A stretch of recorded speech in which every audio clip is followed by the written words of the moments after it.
सरकार के उत्तर। कल इसी सदन में राज्य सरकार के द्वारा 11,697 करोड़ 45 लाख रुपए का सेकेंड सप्लीमेंट्री बजट उपस्थापित किया गया था। आज 10 माननीय सदस्यों ने बजट चर्चा पर भाग लेते हुए अपने महत्वपूर्ण सुझाव दिए।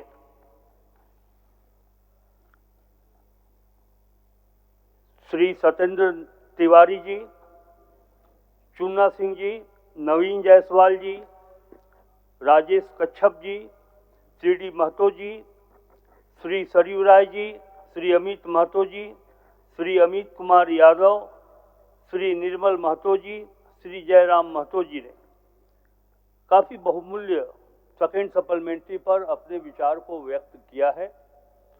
सरकार आपके समुचित विचारों का स्वागत करती है और यह प्रयास करेगी कि आने वाले दिनों में, आने वाले वित्तीय वर्ष में जो जनहित के सुझाव आपके द्वारा, आप सबों के द्वारा दिए गए हैं, उन सुझावों का हम पालन करेंगे और उसे धरती पर उतारने का प्रयास करेंगे। अध्यक्ष महोदय, कुछ एक सदस्यों ने चर्चा में भाग लेते हुए कहा कि जब प्रथम अनुपूरक 4,000 करोड़ रुपया और द्वितीय अनुपूरक 11,000 करोड़ रुपया जब आपने राशि खर्च नहीं की, तो फिर ये सेकंड सप्लीमेंट्री का औचित्य क्या है? और एक चीज सभी माननीय सदस्यों को जानना होगा कि झारखंड राज्य में हर 5वां वर्ष चुनावी वर्ष होता है। ऐसा नहीं कि 2024-25 में पहला चुनावी वर्ष का सामना हमें करना पड़ा है।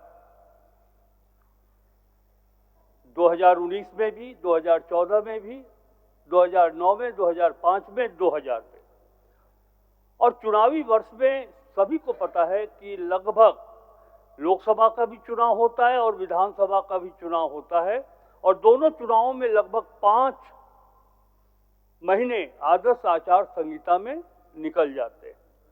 सरकार चाहकर भी आदर्श आचार संहिता के पालन के कारण नई योजनाओं को क्रियान्वित नहीं कर सकती, और ऐसी परिस्थिति में इसका असर रेवेन्यू एक्सपेंडिचर पर पड़ता है और रेवेन्यू जनरेशन पर भी पड़ता है। महोदय, ये कोई नई बात नहीं।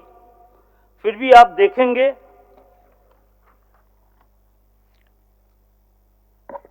यदि खर्च की बात की जाए तो फाइनेंशियल ईयर 2014-15 जो चुनावी वर्ष था, अध्यक्ष महोदय,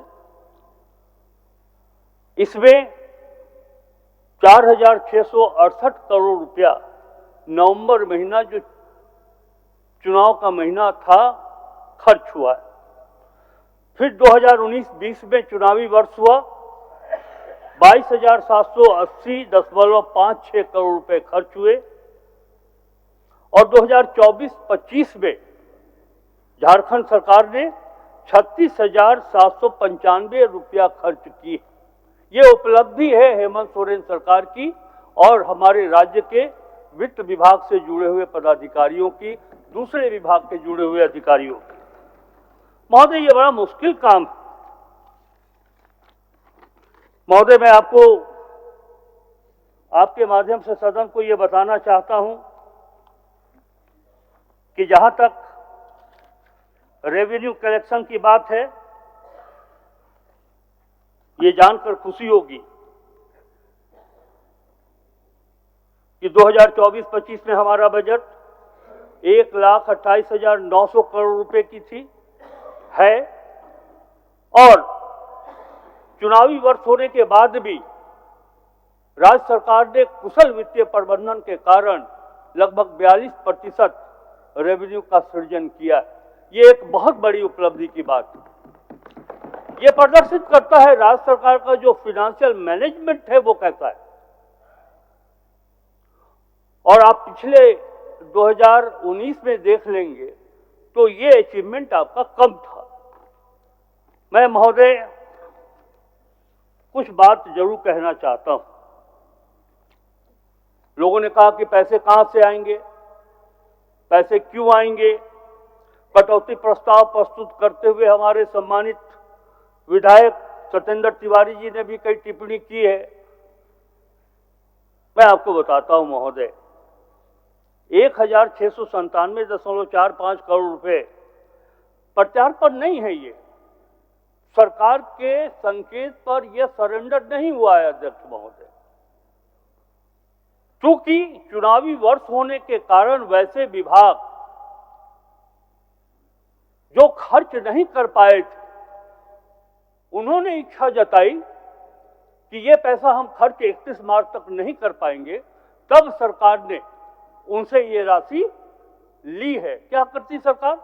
पैसा को सरेंडर होने देती कि उस सरेंडर या नहीं खर्च किए जाने वाले पैसे का हम उपयोग करते। हम जनता के द्वारा चुने हुए सरकार, जनता की आशाओं और आकांक्षाओं को पूरा करना ये हमारी जिम्मेवारी। ये दूरदृष्टि है श्री हेमंत सोरेन की सरकार का कि उन्होंने इस पैसे को सरेंडर होने से बचाया। मैया सम्मान योजना और बिजली 200 यूनिट ऐसे जो कार्यक्रम है गरीबों के लिए, उस पर यह पैसा खर्च किया। अगर सदन के विपक्ष के हमारे सदस्य ये कहें कि ये गलत है, तो मैं प्रमाणित कर दूंगा कि ये गलत नहीं है। ये जनहित में कदम उठाया गया है सप्लीमेंट्री का। महोदय,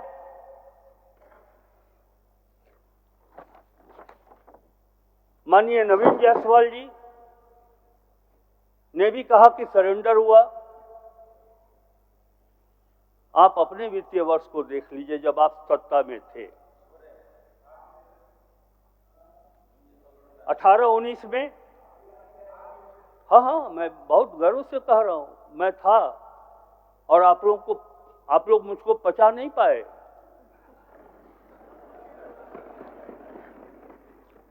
महोदय, 18-19 में जो थर्ड सप्लीमेंट्री आया था, सेकेंड सप्लीमेंट्री में आप लोगों ने भी लगभग 400 करोड़ रुपया सरेंडर करवाया था। तृतीय अनुपूरक में 1329 करोड़ रुपया सरेंडर हुआ था महोदय।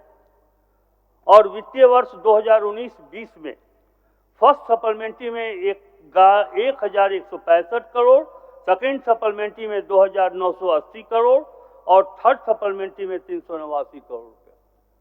ये कोई नई परंपरा नहीं है, ये वित्तीय आवश्यकता है, वित्तीय प्रबंधन की जरूरत है।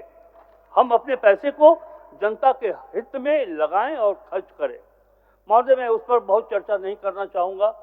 सभी समाचार पत्रों में ये बात आ चुकी है कि किन विभागों के ऊपर ये राशि करणांकित किया जा रहा है। फिर भी ऑफिस के सभा सचिवालय के रिकॉर्ड में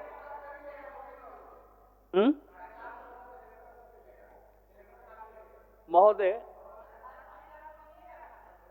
आप बता दीजिए, मैं जवाब दे रहा हूं। बढ़ाएगा, हम लोग नहीं, आप बता दीजिए।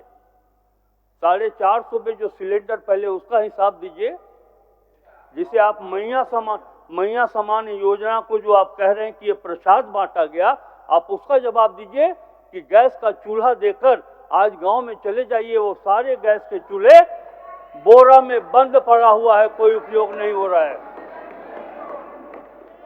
महोदय, ये आपस में बातें से हमारा समझ आ रहा है, सरकार अपनी बातों को रख नहीं पाएगी। बात जारी रखिए आप। जिस मैया समान योजना पर आपकी व्यंग्यात्मक टिप्पणी हो रही है, नवीन बाबू आप शहर के सदस्य हैं, जरा चलिए गांव की ओर जाकर के देखिए उन महिलाओं को जो अपने साधारण बीमारी के लिए पैसा नहीं जुटा सकती थी। अब जाइए उन गांव में, पहाड़ों के नीचे सुदूरवर्ती जंगलों में जहां लोग निवास करते हैं, आदिवासी, दलित, पिछड़ा, शोषित, आज वो लोग खुश हैं। 1,000 रुपया जो मिला और 2,500 रुपया जो मिलने वाला है, अध्यक्ष महोदय, वो अपनी जरूरत की चीजें ले सकती है हमारी बहन, हमारी दीदी। अगर बीमार पड़ जाए उस पहाड़ पर तो वो साधारण बीमारी के लिए भी, इलाज के लिए किसी के सामने हाथ नहीं पसारना पड़ेगा, वो उस पैसे से दवा खरीद सकती है। और महोदय, सबसे बड़ी बात ये है, लोग सोचते कि ये अनावश्यक पैसा है। महोदय, ये जो पैसा हम दे रहे हैं, ये पैसा मार्केट में जाएगा।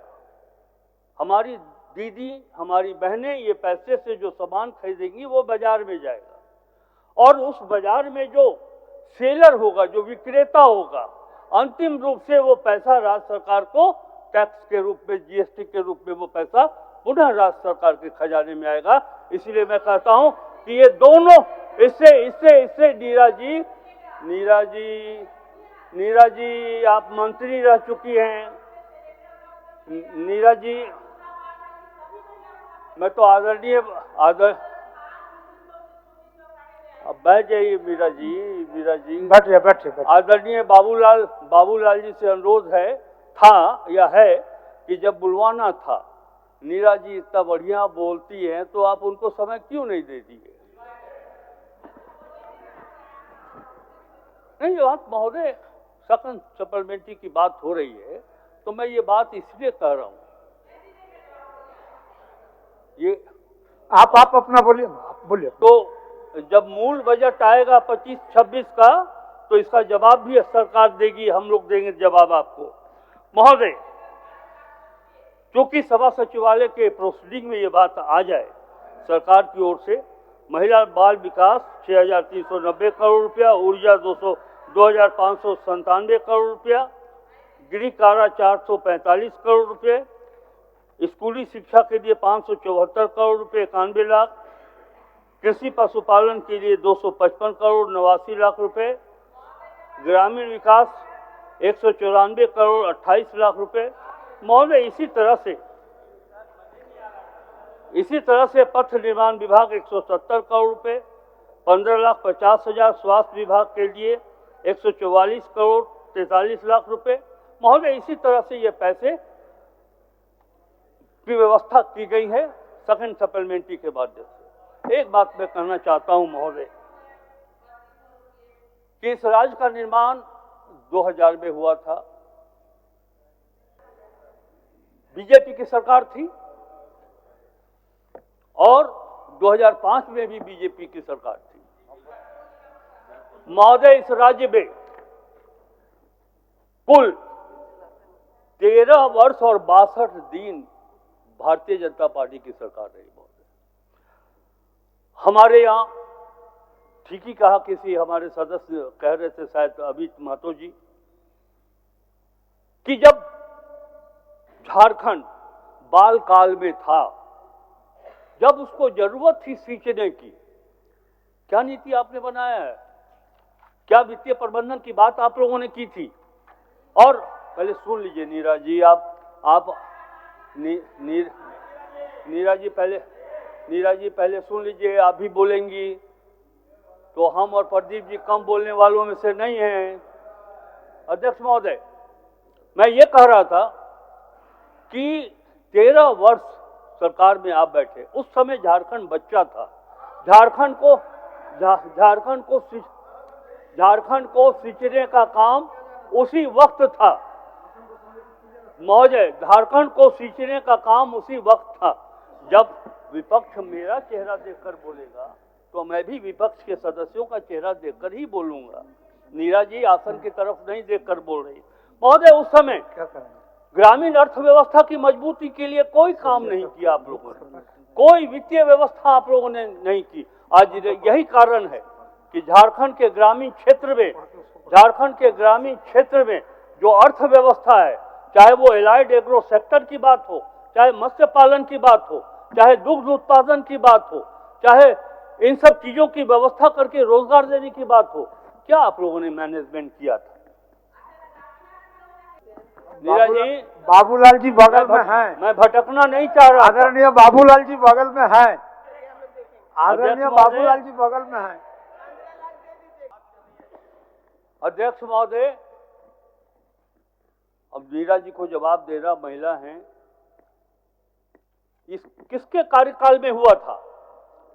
100% रिजर्वेशन झारखंड के 11 जिले के लिए किए गए थे इनके कार्यकाल में। ये मंत्री थी और 13 जिला में आरक्षण खत्म कर दिया था अध्यक्ष महोदय। यानी कि रांची को आरक्षित कर दिया गया था। रांची के बच्चे पलामू में जाकर के नौकरी के लिए आवेदन दे सकते थे, लेकिन पलामू के बच्चे रांची में आकर के आवेदन नहीं दे सकते थे। यह आपके कार्यकाल में हुआ था।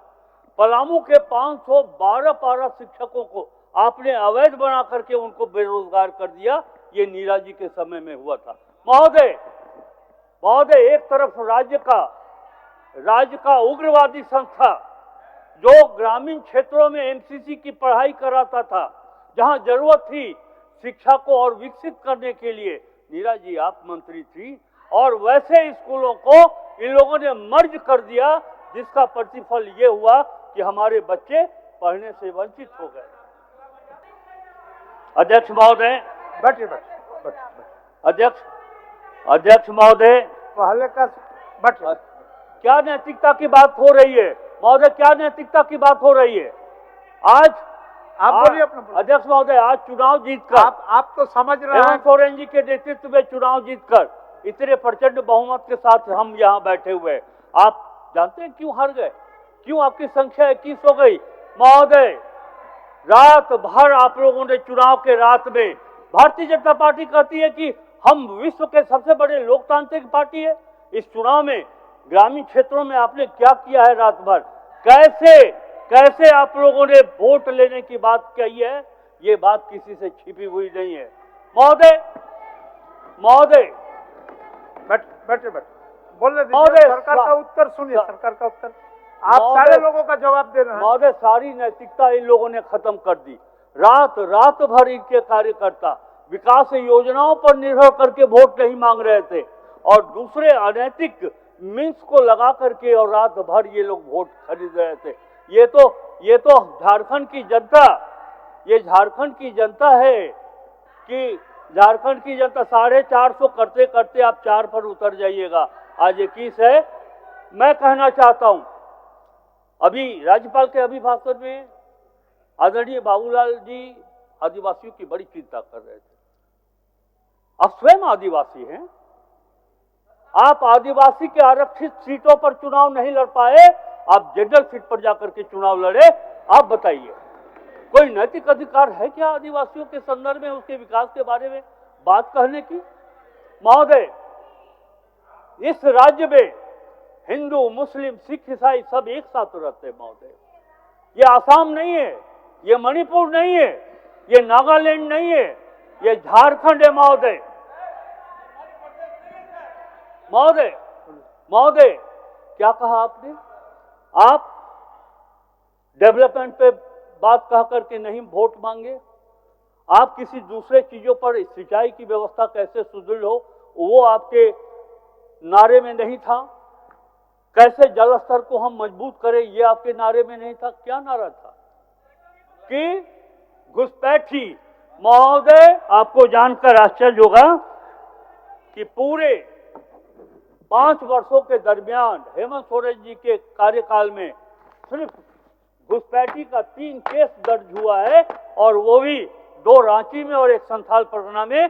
आपने, हमारे एक वक्ता ने ठीक कहा था कि आप बताइए, बॉर्डर एरिया आपके कंट्रोल में, भारत सरकार के अधीन है, आपका एक भी फोर्स कभी झारखंड पुलिस को ये कही कि साहब ये अंदर जो है सो माइग्रेशन हुआ है, आप इस पर एफआईआर करिए, और आप घुसपैठी की बात कर रहे हैं?